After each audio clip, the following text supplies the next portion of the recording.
मित्रों नमस्कार। बहुत खुशी की बात है कि बहुत दिनों के बाद आप लोगों से मैं मुखातिब हो रहा हूं। दुख इस बात की है कि बीच में हम लोगों का कनेक्शन टूट सा गया था। चलिए ठीक है, अब मैं हमेशा आप लोगों के साथ मौजूद रहूंगा और आप लोग मेरे साथ सभी लोग बने रहें और चैनल को बढ़ाने में आप लोग अपना सहयोग देंगे, मुझे आशा है। और आज हम लोग संविधान के बारे में पढ़ने जा रहे हैं, भारतीय संविधान के बारे में। आज का टॉपिक मेरा ये रहेगा कि सरकार, तो सरकार क्या है, सरकार के कितने अंग हैं, वो कैसे काम करती है, इसी के बारे में आज हम लोग जानेंगे। तो चलिए आते हैं, देखते हैं। देखिए, ये जो फॉर्मेट बनाया गया हुआ है इसको ध्यान पूर्वक देखेंगे। सरकार, तो सरकार क्या करती है? तो सरकार कानून के माध्यम से हम लोगों पर शासन करती है। और सबसे बड़ी बात है कि हमारे देश में लोकतंत्र है, तो सरकार बनाने की जिम्मा, यानी ये कहें कि सर्वोच्च शक्ति जनता में ही निहित है। यानी जनता जिसे चाहेगी उसे सरकार बनाएगी और जिसे नहीं चाहेगी नहीं बनाएगी। चलिए ठीक है, अब हम लोग देखते हैं सरकार के कितने अंग होते हैं। तो सरकार के 3 अंग होते हैं। तो कौन कौन से अंग हैं? तो देखेंगे कि विधायिका, विधायिका कहिए या उसको व्यवस्थापिका कहिए। 2 नंबर अंग है कार्यपालिका और तीसरा अंग है न्यायपालिका। अब हम लोग देखेंगे कि विधायिका का काम क्या है। तो विधायिका का काम है विधेयक बनाना, यानी कानून बनाना। उसके बाद तो कानून कौन संस्थाएं बनाएंगी, यानी कानून बनाने वाली संस्था कौन सी होगी? तो चूंकि आप जानते हैं कि लोकसभा, राज्यसभा और राष्ट्रपति, ये 2 संस्थाएं और एक राष्ट्रपति, ये तीनों मिलकर कानून को बनाते हैं। यानी किसी भी कानून पर अंतिम सिग्नेचर राष्ट्रपति का होता है। राष्ट्रपति का सिग्नेचर होने के बाद ही वो कानून बनता है। अगर राष्ट्रपति का सिग्नेचर न हो तब तक वो कानून नहीं माना जाएगा। हालांकि ये 3 अंग हम लोग दर्शाए हैं, इसलिए यहाँ राष्ट्रपति की चर्चा नहीं किए हैं, क्योंकि राष्ट्रपति का चर्चा ऑलरेडी यहाँ किया गया है। ठीक है, अब हम लोग देखते हैं कि इसमें 2 सदन का नाम आ रहा है, लोकसभा और राज्यसभा। तो ये लोकसभा क्या है और राज्यसभा क्या है, चलिए जानते हैं। देखिए, जैसे कि आप जान रहे हैं कि संसद 3 व्यक्तियों से मिलकर बना हुआ है, यानी 2 संस्था और 1 व्यक्ति, यानी राष्ट्रपति। यानी लोकसभा जो होता है उसे जनता का सदन कहते हैं। लोकसभा को जनता का सदन कहते हैं। क्यों? क्योंकि लोकसभा का चुनाव जो होता है उसमें पूरे जनता वोट करती है, तब प्रधानमंत्री चुने जाते हैं। तो इसे जनता का सदन कहते हैं। इसका एक और नाम है, इसे निम्न सदन कहते हैं, यानी निचला सदन कहते हैं। ठीक है, अब फिर एक क्वेश्चन यहाँ आ रहा है कि लोकसभा के चुनाव लड़ने के लिए कितने वर्ष न्यूनतम उम्र होनी चाहिए? तो 25 वर्ष होनी चाहिए। फिर यहाँ क्वेश्चन एक और आ सकता है कि प्रधानमंत्री बनने के लिए न्यूनतम उम्र कितनी होनी चाहिए? तो इस बात को हम लोग ऐसे समझते हैं कि जो व्यक्ति लोकसभा का चुनाव लड़ने योग्य हो जाता है वही प्रधानमंत्री बनने योग्य हो जाता है। तो लोकसभा का सदस्य बनने के लिए कितना उम्र होना चाहिए? 25 वर्ष। यानी न्यूनतम कितने वर्ष में कोई प्रधानमंत्री बन सकता है? तो 25 वर्ष में बन सकता है।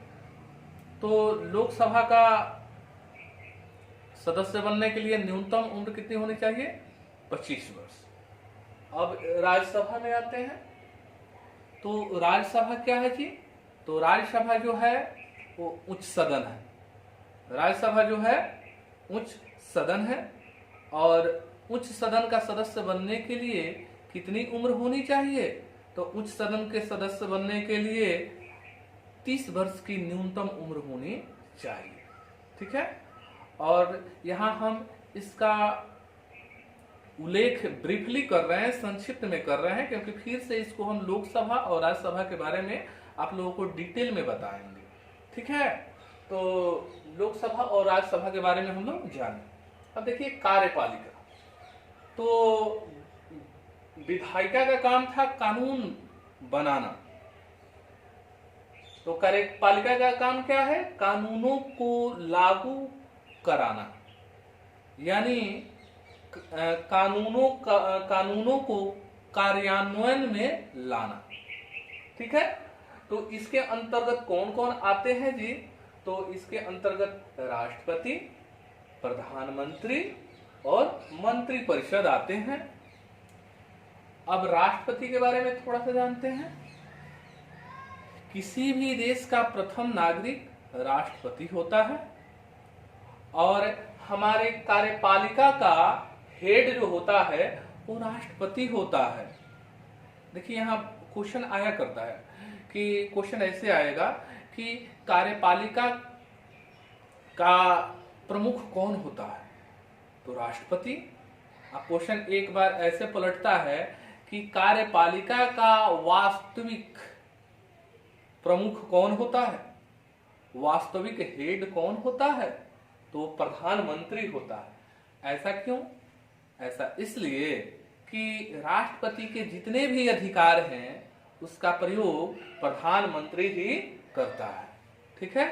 अब जब हम लोग राष्ट्रपति और प्रधानमंत्री के बारे में डिटेल में पढ़ेंगे तो उससे जो रिलेटेड तथ्य हैं, जो गूढ़ बातें हैं, वो हम लोग बाद में सीखेंगे। लेकिन फिलहाल यहाँ इतना ही जानना आवश्यक है कि राष्ट्रपति के सारे अधिकारों का प्रयोग प्रधानमंत्री करता है, इसलिए इसे वास्तविक कार्यपालिका का प्रमुख कहते हैं। ठीक है। तो क्वेश्चन यहाँ बाबू हमेशा आया करता है कि कार्यपालिका का प्रमुख कौन है? तो राष्ट्रपति। और कार्यपालिका का वास्तविक प्रमुख कौन है? तो प्रधानमंत्री होता है। और एक बात और ध्यान देंगे यहाँ कि ये मंत्रिपरिषद और राष्ट्रपति के बीच का जो कड़ी होता है वो प्रधानमंत्री होता है। यानी मंत्रिपरिषद की बातों को राष्ट्रपति तक कौन पहुंचाता है? तो प्रधानमंत्री पहुंचाता है। ठीक है। अब हम लोग आते हैं तीसरे अंग पर, न्यायपालिका। तो जिस तरीके से जिस कानून की जैसी संरचना होती है, कानून जैसा बना है, उसी के अनुसार किसी भी झगड़े, मुकदमे को सुलझाना न्यायपालिका का काम होता है। यानी न्यायपालिका का काम क्या है? न्याय दिलाना, न्याय करना, कानून के अनुसार विवादों को सुलझाना। तो बात एक ही है। थोड़ा सा 1 मिनट आप लोग वेट करें, मैं आ रहा हूं।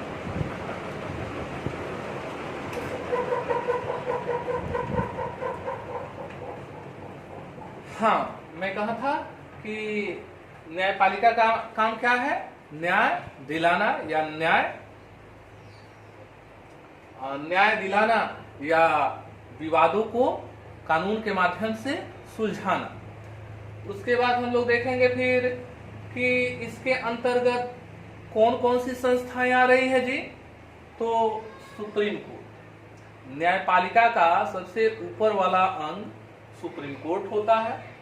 यानी इसी को, 1 मिनट, यहाँ पर हम लोग ये ध्यान देंगे कि सुप्रीम कोर्ट की संख्या कितनी होती है? तो 1 होता है। सुप्रीम कोर्ट की संख्या कितनी होगी? तो 1। इसके नीचे जो होता है वो उच्च न्यायालय होता है, यानी हाई कोर्ट। तो हमारे देश में हाई कोर्ट की संख्या कितनी है अभी? 25। देखिए, कानून संविधान में तो वर्णन ये है कि प्रत्येक राज्य के लिए अलग अलग हाई कोर्ट होनी चाहिए, लेकिन उसमें इसका ये भी वर्णन किया गया है कि एक उच्च न्यायालय के अंतर्गत अन्य कई राज्य भी आ सकते हैं। वास्तविक में ऐसा है भी। तो हाई कोर्ट की संख्या कितनी है? तो 25 है। अब ये जान लेते हैं कि 25वां हाई कोर्ट किस राज्य का बना हुआ है। तो 25वां हाई कोर्ट जो है तेलंगाना राज्य के लिए बना है, उसका नाम है तेलंगाना हाई कोर्ट। आप लोगों को याद है ही कि अंतिम राज्य का एक गठन हुआ था जो आंध्र प्रदेश से अलग हुआ था, उसी का नाम क्या है? तेलंगाना है। उसके बाद तो जम्मू एंड कश्मीर भी 2 पार्ट में बट गया, एक लद्दाख और एक जम्मू एंड कश्मीर। चलिए ठीक है, हम लोग यहाँ पर आते हैं कि हमारे पास हाई कोर्ट कितने हैं? 25। सुप्रीम कोर्ट कितने हैं? 1 है। और सुप्रीम कोर्ट कहाँ है जी? तो न्यू दिल्ली में है। कहाँ है? न्यू दिल्ली में है। और उच्च न्यायालय के नीचे जो आते हैं उनको अधीनस्थ न्यायालय कहते हैं, यानी उच्च न्यायालय से जो निचले होते हैं, जिला स्तर पर जो न्यायालय होते हैं जिसे सिविल कोर्ट कहते हैं, या उसके नीचे आ जाइए। अगर सबसे नीचे अगर हम चलते हैं तो पंचायती राज में चलेंगे तो वहां पंच सरपंच आते हैं। तो ये भी क्या है? अधीनस्थ न्यायालय के अंतर्गत ही आएंगे। चलिए ठीक है, लेकिन मुख्य रूप से हम लोगों को 3 ही याद रखना है: सर्वोच्च न्यायालय, उच्च न्यायालय, अधीनस्थ न्यायालय। चलिए यहाँ तक तो हम लोग बेसिकली हम लोग समझ गए। अब हम लोग आते हैं कि इस पहला पॉइंट पर, जैसा कि लिखा हुआ है कि भारतीय संविधान सरकार के तीनों अंगों तथा अधिकारों का वर्णन करता है, यानी भारतीय संविधान के तहत ही हमारा देश चलता है। ठीक है। अब देखिए, जब हम लोग गुलाम थे, अंग्रेज हम पर शासन कर रहे थे और हम लोग काफी उत्सुक थे अपनी स्वतंत्रता के लिए, तो अंततः अंग्रेज लोग भी मान गए कि अब उन लोगों को भारत छोड़कर जाना ही होगा। तो अंत में भारत को यहाँ भारत में इंग्लैंड ने कैबिनेट मिशन भेजा। भारत में कैबिनेट मिशन भेजा गया जिसके 3 सदस्य थे। उनका नाम है, एक मिनट यहाँ पर आते हैं। देखिए, कैबिनेट मिशन की सिफारिश पर नए संविधान की रचना के लिए संविधान सभा का गठन हुआ। तो कैबिनेट मिशन के सिफारिश पर ही संविधान सभा का गठन किया गया था। ठीक है। तो सबसे पहले हम आते हैं कि कैबिनेट मिशन के अंतर्गत कितने सदस्य आए हुए थे? तो 3 सदस्य थे। तो ये कौन कौन थे? तो sir Stafford Cripps, Lord Pethick Lawrence तथा एबी अलेक्जेंडर, यही 3 सदस्य थे। एग्जाम में बार बार पूछा जाता है कि कैबिनेट मिशन के सदस्यों की संख्या कितनी है? तो 3 है। क्वेश्चन ऐसे भी दे देता है कि इनमें से, जैसे ऑप्शन 4 बनाया रहेगा, तो क्वेश्चन ऐसे देगा कि इनमें से कैबिनेट मिशन के कौन सदस्य नहीं थे? तो 3 ये नाम दे देगा, एक चौथा कोई अन्य नाम दे देगा। तो आप लोग बेसिकली वैसे छांट सकते हैं। तो इसको याद रखेंगे। शॉर्ट में याद रखने के लिए तरीका ऐसे आप आजमाएंगे कि क्रिप्स, लॉरेंस, अलेक्जेंडर। कैसे? Cripps, Lawrence, Alexander. रियली में ये कोई भारतीय नहीं है, ये लोग अंग्रेज हैं, तो नाम भी वैसा ही होगा। अब हमारे यहाँ होता तो राम श्याम मोहन हो जाता, लेकिन ऐसा तो है नहीं। तो हम लोग ऐसे ही याद रखेंगे, इसीलिए शॉर्ट में याद रखने के लिए ये तरीके आजमाएंगे। क्रिप्स, लॉरेंस और उसके बाद अलेक्जेंडर। क्रिप्स, लॉरेंस, अलेक्जेंडर, ऐसे याद रखेंगे कि कैबिनेट मिशन के सदस्य कौन थे, कौन कौन थे? तो क्रिप्स, लॉरेंस, अलेक्जेंडर। चलिए ठीक है। अब हम लोग देखेंगे कि संविधान सभा के कुल सदस्य की संख्या कितनी थी। तो 389 थी। संविधान सभा की कुल संख्या कितनी थी? 389 थी। देखिए ये बहुत इंपॉर्टेंट है, सब क्वेश्चन पूछे जाते हैं, तो इसलिए यहाँ ध्यान देंगे। संविधान सभा के कुल सदस्य की संख्या 389 थी। तो 3 भाग में ये संख्या बटा हुआ था। तो इसमें ब्रिटिश प्रांत के 292 सीट था, चीफ कमिश्नर के लिए 4 और देशी रियासत के लिए 93। कुल जोड़ देंगे तो 389। ये देशी रियासत का मतलब होता है कि पहले भारत, रियली में भारत एक देश नहीं है, अपने संविधान में भी वर्णन है कि भारत देश नहीं है, भारत क्या है? राज्यों का संघ है। एग्जाम में पूछा जाता है कि भारत क्या है, तो ऑप्शन देता है कि एक राज्य है, एक देश है, राज्यों का संघ है। तो हमारा आंसर होगा राज्यों का संघ है। आप लोग को याद होना चाहिए कि बहुत पहले बहुत छोटे छोटे रजवाड़ा हुआ करते थे। जैसे ग्वालियर के सिंधिया रजवाड़ा था, भिलवाड़ा स्टेट था राजस्थान का, झालवाड़ा स्टेट था। ये अलग अलग स्टेट थे, समझ गए ना। और इन लोगों का अस्तित्व तो अलग अलग था। जैसे जम्मू एंड कश्मीर अलग एक स्टेट था। उसके बाद क्या है कि हैदराबाद जो था एक अलग स्टेट था, वहां का निजाम जो था। तो ये प्रत्येक सभी अलग अलग स्टेट थे। बाद में सरदार वल्लभ भाई पटेल के सहयोग से सारे राज्यों को मिलाया गया, तब भारत को फिर एक प्रारूप दिया गया और इसका नाम भारत रखा गया। तो भारत के अंतर्गत ये सारे राज्य आ गए। कुछ तो स्वेच्छा से मिल गए और कुछ पुलिस के कार्रवाई पर मिले। तो पुलिस के कार्रवाई पर मिलने वाले में आ जाते हैं, वहीं हैदराबाद आ जाता है। और आप लोगों को ये जानकारी होगी ही कि जम्मू कश्मीर बहुत आसानी से नहीं माना था। उसके लिए आप लोग धारा 370 35A वहाँ के पहले रियल में क्या है कि वो एक अलग स्टेट था, तो इसलिए वहाँ प्रधानमंत्री हुआ करता था। तो वहाँ के जैसे शेख अब्दुल्ला प्रथम प्रधानमंत्री थे जम्मू एंड कश्मीर के, तो उनको मुख्यमंत्री नहीं कहा जाता था, प्रधानमंत्री कहा जाता था, है ना। चलिए ठीक है, हम लोग थोड़ा सा डाइवर्ट हो गए थे, आते हैं टॉपिक पर। तो देशी रियासत थे, यानी जो देशी रजवाड़े थे, तो ये अंततः आकर भारत में मिल भी गए थे। हाँ, 89 थे। अब एक बात यहाँ हम लोग को याद रखना है कि संविधान सभा का बैठक जो हुआ था वो 9 दिसंबर को हुआ था, 9 दिसंबर 1946 को। और कहाँ हुआ था? तो नई दिल्ली में हुआ था। स्थान का नाम क्या है जी? तो काउंसिल चैम्बर के पुस्तकालय में, काउंसिल चैम्बर के पुस्तकालय में। यहाँ पर एक क्वेश्चन ये पूछा जाता है आपसे कि संविधान सभा का अस्थायी अध्यक्ष कौन थे? तो डॉक्टर सच्चिदानंद सिन्हा थे। कौन थे? डॉक्टर सच्चिदानंद सिन्हा। और 11 दिसंबर 1946 को संविधान सभा का अस्थायी अध्यक्ष डॉक्टर राजेंद्र प्रसाद को चुन लिया गया था।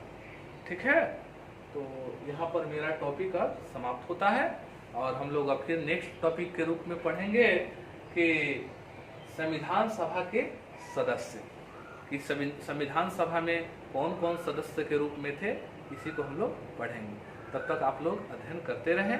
मेरी शुभकामना है कि आप लोग उन ऊंचाइयों को छू लें जिसके लिए आप तत्पर हैं और आप सपने देखते रहते हैं। रियली में सपना देखने का अधिकार आपको है, लेकिन सपना को सच करने के लिए उस पर पूरी जोर से, दिल से, लगन से मेहनत करना बहुत जरूरी है। ऐसी कोई मंजिल नहीं जिसे आप नहीं पा सकते हैं। बस वही है कि जैसा लक्ष्य है वैसा ही हमारा मेहनत होनी चाहिए। चलिए मित्रों, धन्यवाद। और हम चाहेंगे कि मेरे चैनल को आगे बढ़ाने में आप लोग सहयोग करें। आप देखें, अपने मित्रों को दिखाएं, इसे शेयर करें, यानी लाइक करें, सब्सक्राइब करें, शेयर करें, ताकि अन्य आपके मित्र भी लाभान्वित हो या आपके अन्य संबंधी भी लाभान्वित हो। और मुझसे आप लोग जुड़े रहें और समझे कि वरुणाइड मैथ्स के आप लोग सदस्य हैं। आप लोग, क्योंकि वरुणाइड मैथ्स आप समझिए कि एक फैमिली है, तो उस फैमिली के आप लोग सदस्य हैं और सदस्यों का कर्तव्य ये होना चाहिए कि इसके उत्थान में उनका सहयोग होना चाहिए। चलिए, धन्यवाद।